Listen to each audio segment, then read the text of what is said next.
N'hésitez pas à liker la vidéo si elle vous plaît et si vous êtes nouveau sur la chaîne, n'oubliez pas de vous abonner et d'activer la notification pour ne rater aucune de nos prochaines vidéos.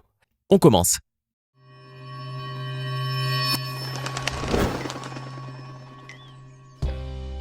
Bonjour et bienvenue à tous. Nous connaissons tous les 7 merveilles du monde qui sont toutes de véritables chefs-d'œuvre. Sauf que, dans le monde actuel où nous vivons, d'autres formes d'architecture sont nées, et certaines d'entre elles mériteraient probablement aussi d'être considérées comme des merveilles. Voulez-vous savoir quels sont les plus incroyables chefs-d'œuvre d'architecture dans le monde ? Eh bien, c'est parti. Avant de commencer, nous sommes très fiers de vous présenter notre tout nouveau site internet, lamafaché.tv. Désormais, une seule adresse pour retrouver le contenu le plus divertissant du web, avec des articles sur tous les sujets qui vous intéressent au quotidien. N'hésitez pas à y jeter un coup d'œil à la fin de cette vidéo. Vous connaissez certainement déjà le Burj Khalifa, la plus haute tour du monde située à Dubaï.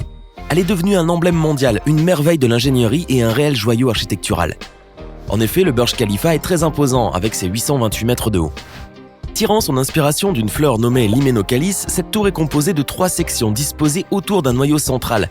Vue du ciel, la tour reflète parfaitement le design de dôme en forme d'oignon que l'on retrouve souvent dans l'architecture arabe. Ce n'est donc pas sans surprise que depuis son inauguration le 4 janvier 2010, des centaines de milliers de touristes du monde entier se déplacent à Dubaï pour admirer ce chef-d'œuvre architectural. Par ailleurs, cela a nécessité un investissement colossal pour le pays. Au départ, le gratte-ciel ne devait pas coûter autant car il devait mesurer que 560 mètres de haut.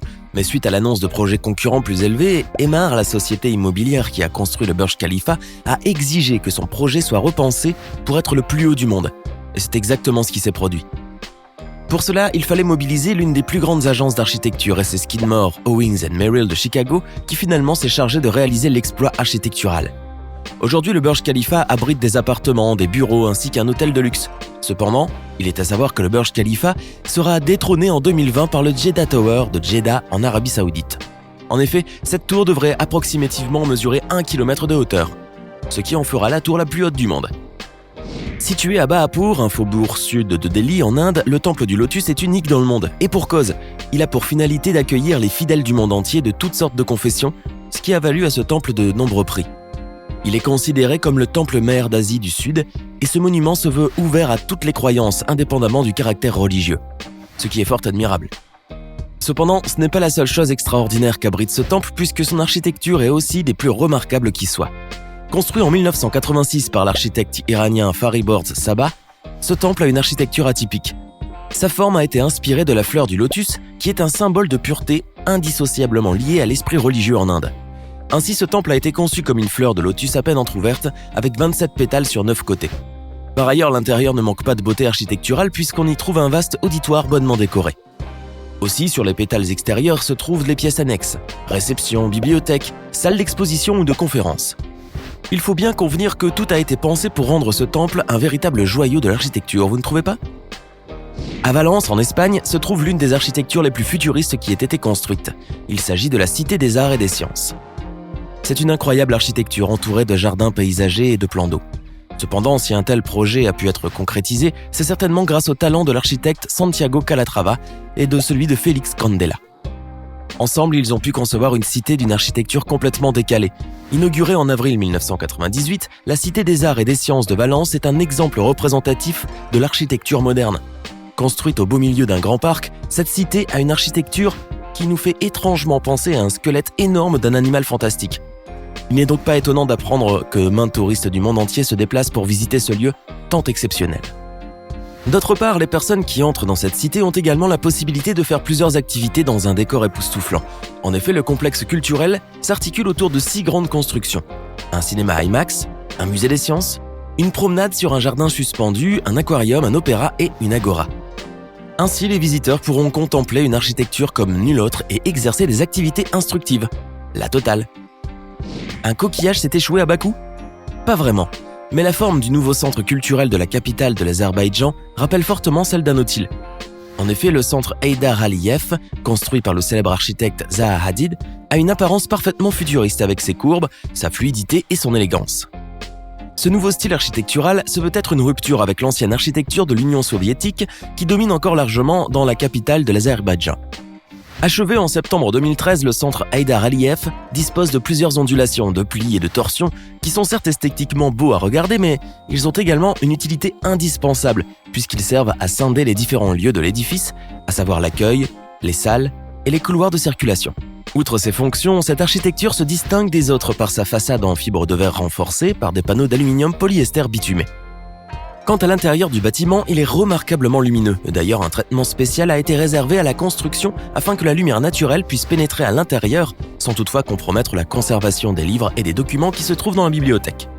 Au sein de ce centre parfaitement unique en son genre, il est possible d'effectuer plusieurs sortes d'activités, puisqu'on y trouve des salles de concert, un musée, un auditorium et bien plus encore, le tout dans un décor atypique et inoubliable pour toutes les personnes qui visitent ce lieu.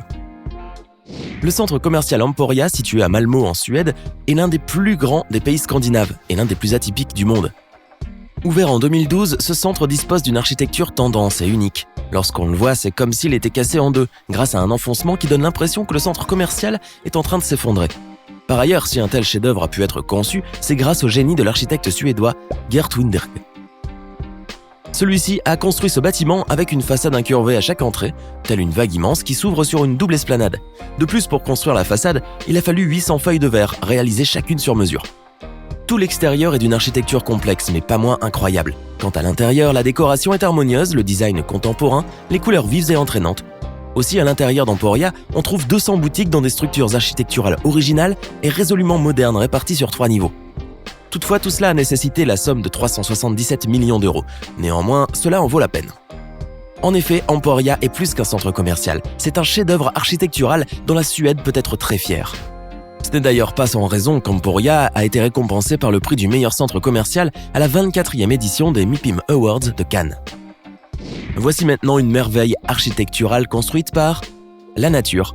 Il s'agit de la fameuse James Bond Island située en Thaïlande. Si vous vous demandez pourquoi on l'appelle ainsi, eh bien, ce n'est pas parce que l'acteur se l'est approprié, mais simplement parce que James Bond a tourné le film L'homme au pistolet d'or dans l'île Koh Phi Phi, où on aperçoit également un îlot fabuleux, le Koh Tapou. Cette sorte de rocher mesure une vingtaine de mètres de haut, et il est d'une beauté naturelle surprenante, au point que maints touristes se déplacent jusqu'en Thaïlande juste pour contempler cet îlot. En effet, sa forme élancée et imposante lui a valu une réputation quasi mondiale, tant par sa forme quasi unique dans le monde, que par sa beauté architecturale.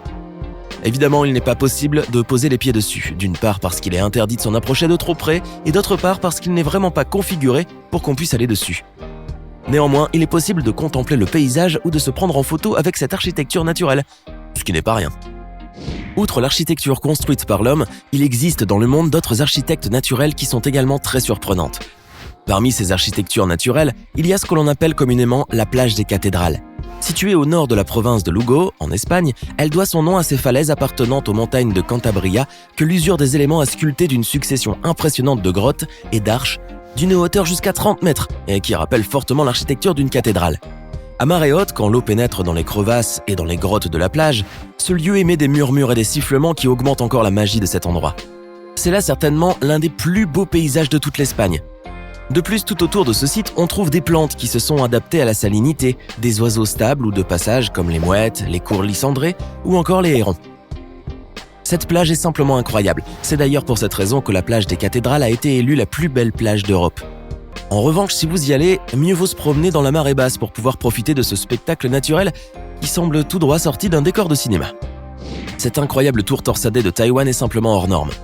Nommée Agora Guard ou Tao Su Yin Yuan Tower, elle a pour finalité d'amener un peu de nature dans Taipei. C'est l'architecte belge Vincent Calbeau qui a conçu cette magnifique construction durable. Il a imaginé une tour de 20 étages qui tourne de 4,5 degrés à chaque étage jusqu'à un total de 90 degrés. Et comme la forme de torsion spectaculaire ne lui suffisait pas, cet architecte a décidé d'entourer sa tour de beaucoup de verdure. En effet, la vision de cet architecte est très ambitieuse. Il souhaite créer une civilisation à économie d'énergie et à absorption d'énergie pour lutter contre le réchauffement climatique. C'est ainsi que cette tour comporte plus de 23 000 arbres qui seront situés sur le terrain ainsi que sur les balcons des appartements. Selon les calculs de Calbeau, ces arbres pourront absorber 130 tonnes de CO2 par an. Plus encore, Vincent Calbeau a vraiment pensé à tout, puisque son bâtiment comportera un système de captage et de recyclage de l'eau de pluie dans le toit, et l'eau recueillie sera réutilisée. Aussi, il y aura 1000 m² de panneaux solaires montés sur le toit de la tour, ce qui compensera considérablement les besoins énergétiques du bâtiment. Il s'agit vraisemblablement d'un exemple d'architecture des plus atypiques qui soit. Désormais, selon la vision de Vincent Calbeau, il faut inventer de nouveaux modes de vie éco-responsables et intégrer la nature dans nos villes, car cela est une nécessité. Maintenant, à votre tour de nous dire en commentaire lequel de ces chefs-d'œuvre d'architecture vous semble le plus incroyable de tous.